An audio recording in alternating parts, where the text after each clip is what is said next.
Great. We'd like to welcome 16-time PGA Tour winner Justin Thomas to the Media Center here at the Truist Championship. Justin, you're making your first start since winning the 2025 RBC Heritage. Can you open with some thoughts about being back here at a signature event?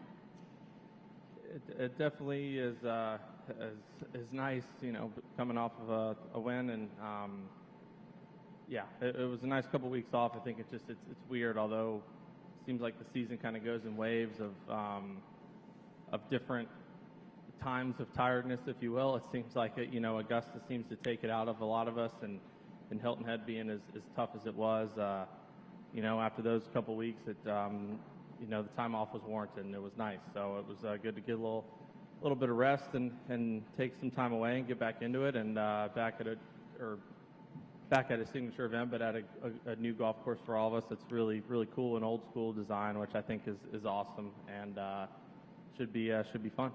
Yeah, obviously we're here at the Philadelphia Cricket Club's Wissahickon course. Can you share some thoughts about the course? Have you played it yet? I believe you just came off the Pro-Am. I have, yeah. I've played 9 each day. It's really cool. I love these kind of designs. I just think that they, you know, they're fun. They obviously are. There's bits and pieces that are very specific in terms of what the conditions give us. I think in a perfect world we probably wouldn't have the forecast that we have coming and what we've had early this week, because it is meant to play firm and fast, especially the greens. You know, it's a shame in that aspect, but obviously there's nothing that we can do about it, or that anybody can do about it. And I think because of that, you know, it will show a fair amount of birdie opportunities, but it's still very much position golf, and you need to be able to hit it in the right spots on the greens and kind of take advantage when you can. Perfect. We'll open it up with Dan Rappaport. JT, you're in great form. You're playing well all year. You're coming off a win, and then next week there's a major championship at a venue that you've already won at a major at. Is there a difficulty in not getting almost too excited about where you are right now? I'd say yes and no. I think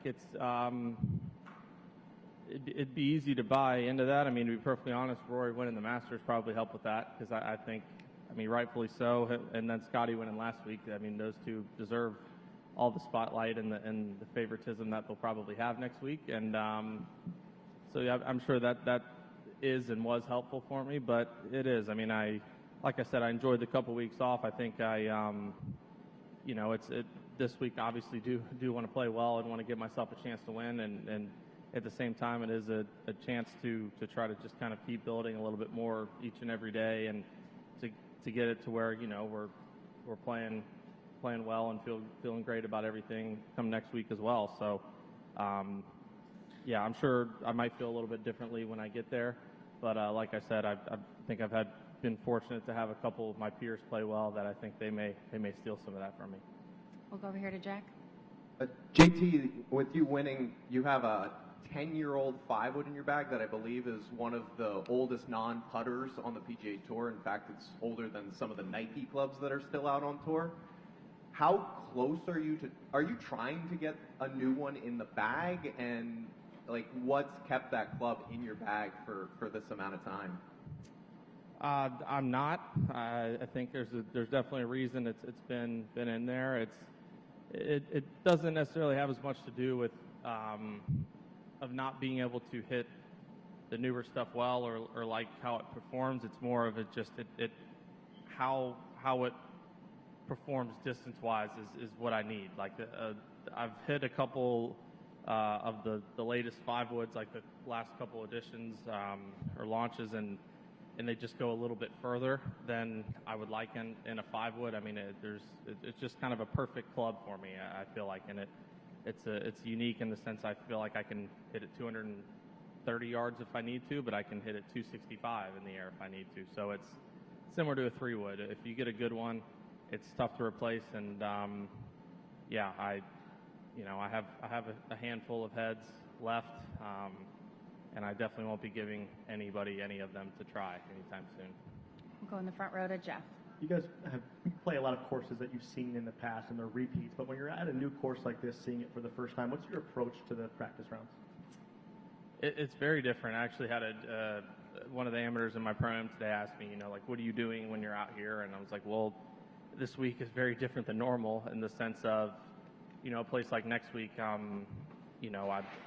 don't feel like I need to go play practice round every day. I mean, I'll probably play maybe 18 holes total. It's just more of seeing what kind of condition the golf course is in. But, a place like here, I'm probably taking a little bit more notes. I'm just looking a lot more, whether it's with the amount of slope on the greens, you can kind of see differences of different angles that you look at it. So just, it's all very in front of you off the tee. I feel like it's right there. It's pretty forgiving, but it really is just kind of around the greens. And if you get out of position, where do you need to miss it? So it's just trying to learn those things. But fortunately for me, everybody else is kind of trying to do the same thing. So it's just a part of it. Got one more in the front row, and then we'll go to Pete. Go ahead. Justin, Rory wins the Masters. You win RBC. Scotty sets a record, ties a record. How good is that for golf right now that three of the guys that are sort of the vanguard of the sport are not only being successful, but being successful in big spotlights, you end a drought, all that sort of stuff? How good is that for the game? I mean, y'all could probably answer that better than me, just in terms of, I mean, I appreciate that.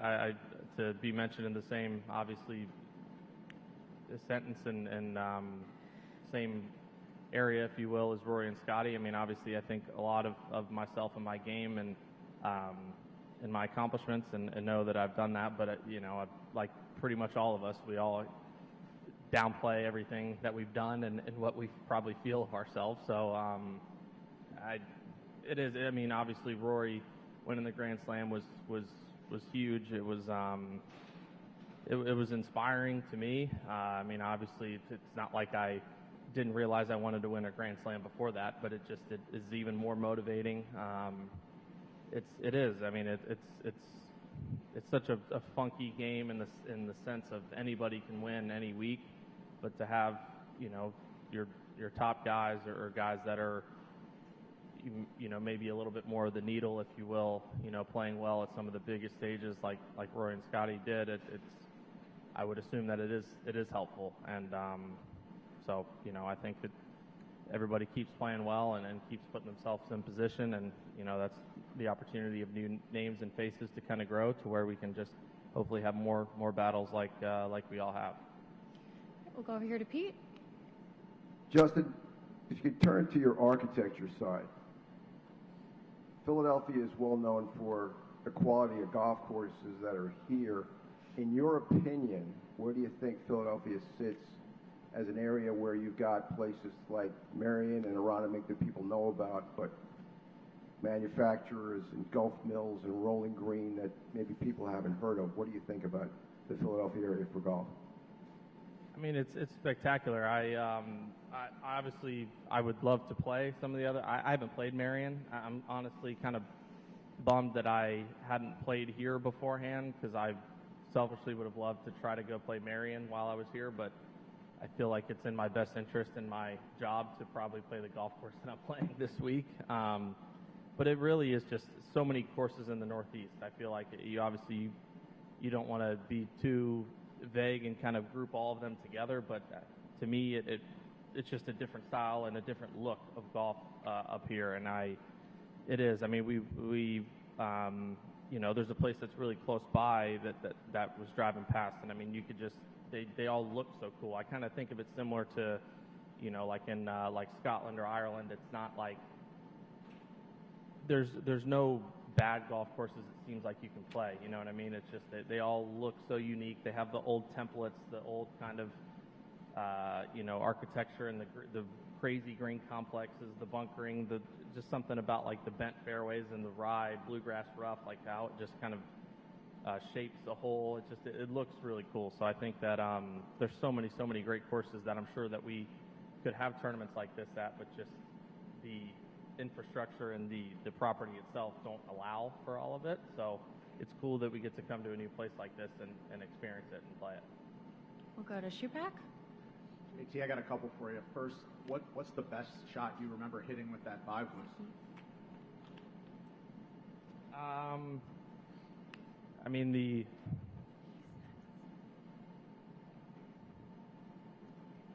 don't know.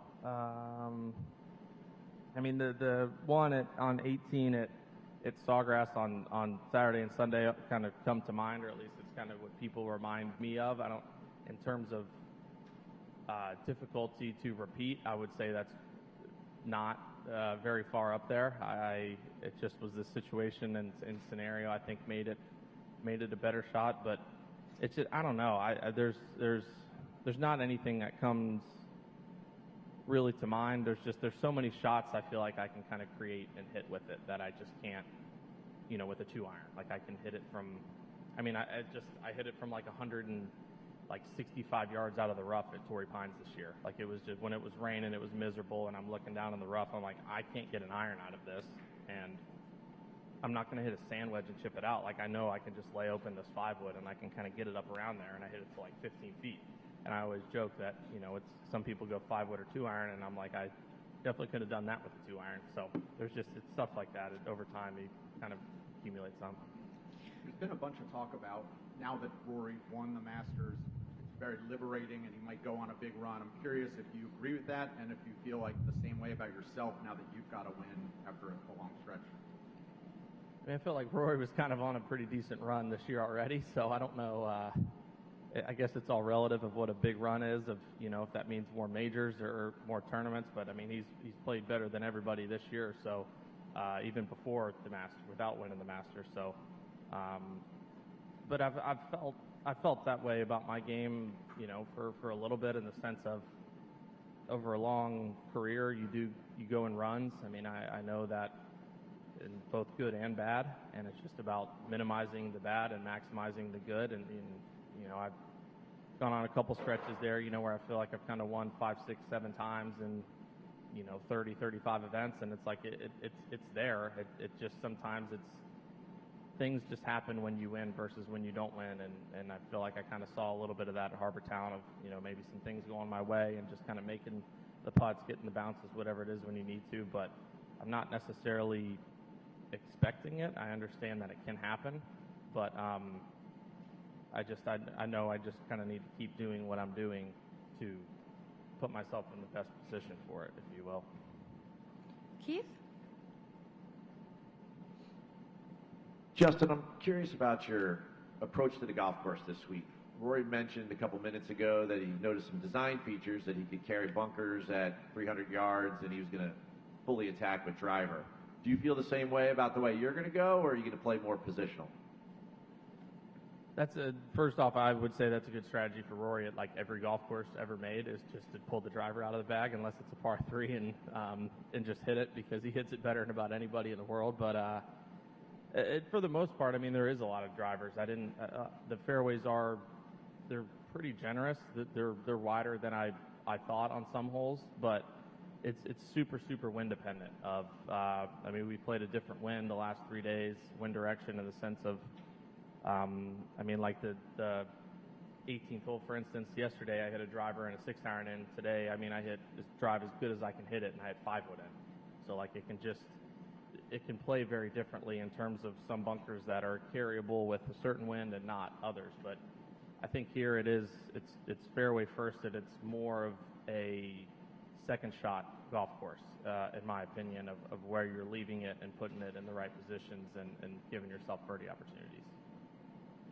All right, couple more, Michael, and then to Josh. Laura, thank you. Justin, I know you really love golf. When you finished at Augusta this year, did you stick around and watch how that thing unfolded? Well, I unfortunately had finished kind of like when the leaders were teeing off, but I'm a golf fan, and I was very excited to get home and watch the entire round on TV, and I was fortunate to see Rory at home after that, and I joked with him. I was like, as the golf fan in me, I wanted a good tournament. I wasn't necessarily didn't want anything, I don't want to say like bad to happen to anybody, but I didn't want to see somebody win by 4 or 5 as a golf fan, not specifically who it was. But then for a second I was like, all right, dude, like it's a tournament now, like you're good. We can go ahead and enjoy watching it like the rest of us. But no, I was glued to the TV, and was very excited to watch. Are you volume on or volume off when you watch? Good question. I I don't really care. I'd say in a perfect world, it's probably volume off and maybe music or other things going on. But yeah, it probably just kind of depends on the situation. Josh. Hey, JT. Given how well you've been playing over the last 6 months and then just winning at Harbortown, how do you compare your confidence level and how you feel now heading into Quail Hollow compared to where you were at maybe last year or 2 years ago heading into majors?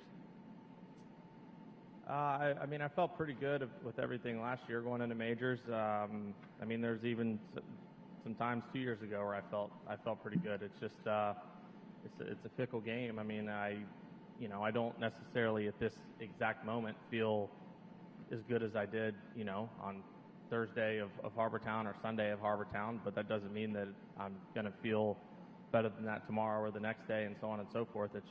I think I've gotten better out of more similar when I've played some of my best is understanding where I'm at that day. And I know that I have the firepower in my game to go make 10, 11, 12 birdies in a round because I've proven that. So it's more about not, my bad round being 2 under or 1 under, 3 under. It's just not shooting those over par rounds and 3, 4, 5 over because, I joke with Rev is it's like that, maybe I can just do a better job of vocalizing that, whether it's to him or myself, and strategically playing differently. So when I do shoot 61 on the Friday of the Players, it's not to make the cut by a couple, it's to maybe get in the last group or something. It's little things like that could be the difference of, having a chance to win tournaments and kind of finishing around that middle mark. Okay. We'll wrap things up there. Justin, thank you for joining us. Yep.